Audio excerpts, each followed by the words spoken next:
South Africa, as you know, has seen its fair share of power problems. And 2022 is by far the worst year in terms of rolling blackouts. But what solutions do we have for this crisis? Many want a healthy mix to create an energy secure future. Let's discuss some of the solutions then. I'm joined now by NJ Ayuk, who is chairperson of the African Energy Chamber. Good afternoon and thank you for your time, NJ. So before we get to, the whole mix around energy and, what has been talked about in the last while, let's start with something that has happened today.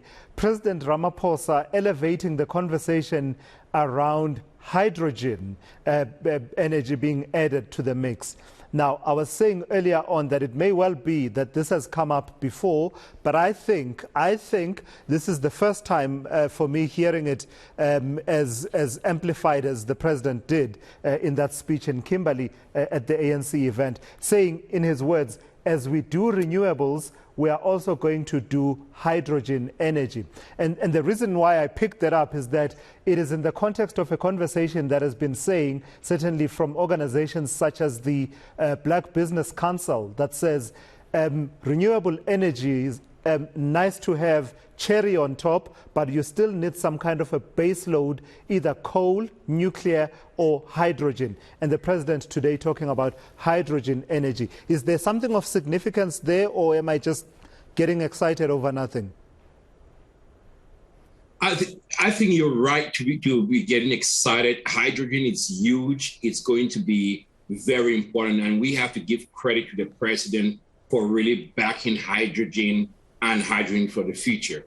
But we have to also look at what kind of hydrogen. Is it going to be green hydrogen or is it going to be blue hydrogen?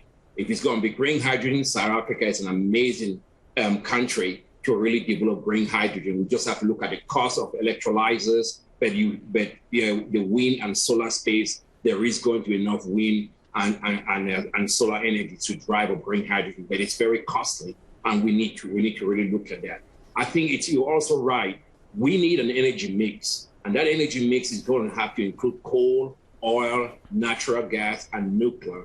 Then to drive up and solve our energy crisis right now, then we bring in renewables into the play. But hydrogen is so important because you have to also look at the hydrogen byproducts. For example, green ammonia or ammonia coming out of hydrogen is low carbon, and you can really be able to develop ammonia or fertilizer coming out, so we don't have to go to Ukraine or Russia to beg for fertilizers, given how and what we see right now, the crisis. So this is a game changer, and we need to give credit to the president for really taking this bold step, but it needs to be backed by the right kind of funding to really drive this up so that we can really get to where we have to be and solve this crisis. But NJ, is there an industry already established such that this doesn't end up being a pipe dream or flash in the pan, in that it gets mentioned today and you never ever hear about it ever again? And we've seen quite a fair amount of policies like those that are mentioned in the middle of a nice and exciting speech, and then nothing comes of it. So if for instance, the president's instruction to Gwede Mantashe, the Minister of Energy, is that let's move on this, would Gwede Mantashe find an industry that's already available to tap into, such that there's turnaround maybe in 2.5 years' time, we actually start to see some of that hydrogen energy being introduced? There is an industry already starting out in South Africa and the region. You'll be surprised that on the 18th of October, we have the first African Hydrogen Summit in Cape Town during Africa Energy Week. So this is a big welcome. You're going to have the EU Vice President down there. And also, but you have to first look at where we are. The hydrogen sector has been driven by one of the largest international energy companies in the world. Out of South Africa, Sasol, they have been doing so much research on putting this hydrogen business on the map. So you're going to see a lot of smaller scale hydrogen projects being driven after this. So it's not just going to be a pipe dream. But you also have to look at what a small country like Namibia has been doing on their Hypen project, especially when it comes to hydrogen. They've been taking this stuff so fast. So I actually think South Africa is actually behind when it comes to hydrogen. So they would have to really go on a super drive and really move this fast. But there is a base in South Africa that can really drive hydrogen. I have no doubt. I'm a big fan of oil and gas industries, but we've looked at hydrogen at the African Energy Chamber, and we fully endorse it because we think this is going to be part of that African energy mix. So we have no fears. It's going to be picked up fast, but they need to back it up with policy that really incentivizes hydrogen, not just words, but policy and incentives that would kick things up and kick things off fast. Yeah, and I guess I've got to place my skepticism within context, NJ, in that if all the words that are said by politicians were fulfilled, by now you and I would have power ships that we could tap into, docked at 3 ports by now, because they had said by August 2022, and dololo, as they say in this country, here we are. But also we would have a certain amount, I think it was 2,000 megawatts of nuclear that would have gone out to procurement by now. But again, dololo. Let's shift focus though. In the last few days and weeks, part of the solutions that have been punted by the president and his leadership team has been for Eskom to purchase excess electricity in other countries in the Southern African region. Would you just place the South African electricity crisis within the African context? Is ours the worst manifestation of specifically an electricity crisis? And are there solutions that are continent-wide? And I know that we've been talking about, this great eNCA dam project, etc., and without any movement on that front. Is ours the worst crisis?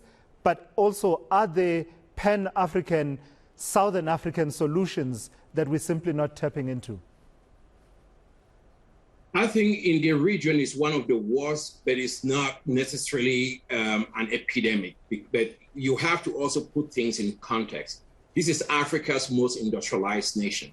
So a lot of industries, heavy machineries, and large population regionally, it's dependent on enough energy. So South Africa doesn't need less energy, it needs more energy. So whenever you're seeing a crisis, it hits a lot of other sectors. And this is the worst that you've ever seen in this country. But bigger than that, you would have to also look at focusing on solutions, and you could look at regional solutions or Pan-African solutions. But let's start right here from home in South Africa. Yes, let's use South African energy to power South Africa and drive industries. How do you do that? You have abundant natural gas in South Africa that you're not tapping.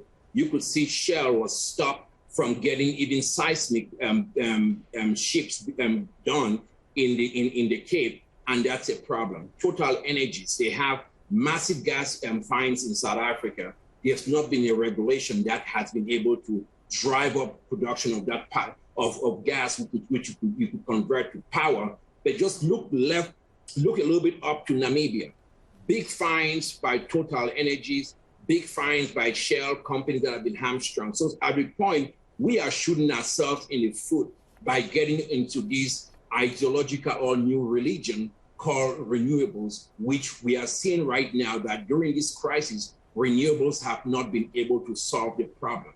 So we have to look at South African solutions. You have resources right here, natural gas, and then use that. But also you have to look at pipelines, expand the pipelines coming out of Mozambique so you can be able to bring gas from Mozambique quickly, so you could power South Africa.